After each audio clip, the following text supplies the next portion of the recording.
I grew up all up and down the east coast of Australia because Dad was in the Navy, so I'm a Navy brat. And then moving every 3 years, you had to learn to make new friends and all that sort of stuff. You just get a whole new group of friends, and then, all right, we're moving. So you'd go to Canberra, and then next we're up in Cairns and back in Sydney, and then a whole new group of friends. So I moved here when I was 13 when Dad retired, and yeah, this is the longest I've been anywhere. So went to school next door, and yeah.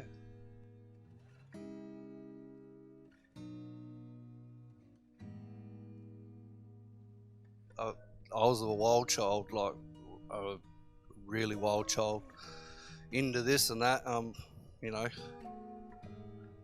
But when I met Catherine and had kids, sort of calmed down.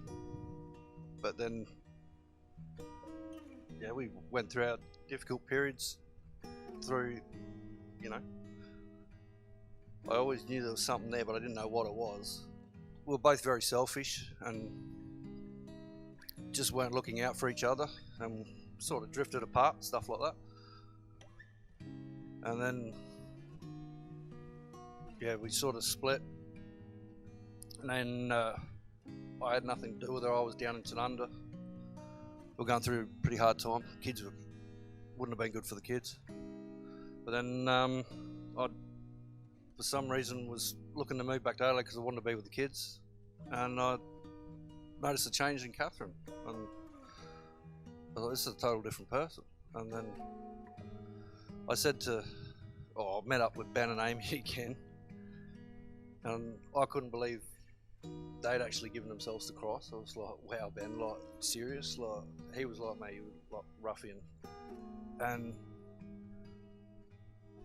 I'd start asking questions, and he'd give me little answers, and I'd ask more questions, trying to prove that it's wrong. It's not going to happen. Like, it's not. And then I come to church, and then I'd sit back here and just, you know, watch everyone, like. And then you'd sit there and watch, and you'd see a person might be crying, another person's smiling, another person's, you know, just in rapture, and it was like, oh wow, there is something here. Like it was. So then I went to Bible studies with Ben and sort of gave myself to Christ, and then from there it was just like bang, whole new life, whole new people. The family in the church is great. Like, the amount of caring, I've never seen that anywhere. Like, yeah, it's unbelievable, the community in the church. So. Where I really felt I connected was that last camp, up there playing, and yeah, I've never had that feeling after that. I was giddy. I was like, oh wow, there's something here. Just when you hear everyone sing that same song back at you, oh, I haven't looked back since.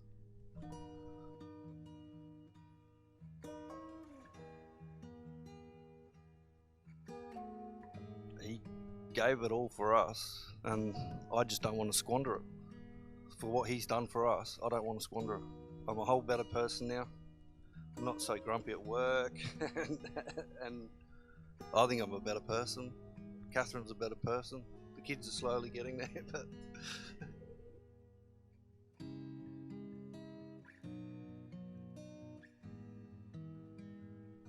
we were doing a Bible study the other week, and it was, what was it, Catherine? It was something about people are too scared to talk about their faith for being ridiculed and mocked. And it's just learning to let go and just trusting God that what you say may affect someone else. I've spoken to one guy out of, and music got us together, and yeah, he's coming around slowly. So just give it a go. Talk to people. Don't be ashamed, because you go up through life going, I don't want to be picked on. I don't want people to think I'm weird. God's got you.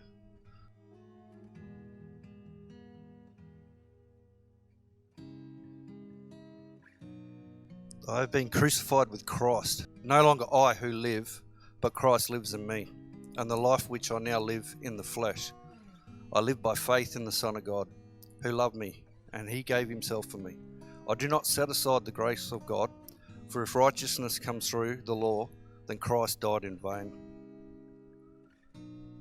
He's given so much for us, and now, through his death, he now lives in me and makes me a better person. The amount of change I've seen in myself, my family, and others, I'm never going to let that go. That's just me from now on.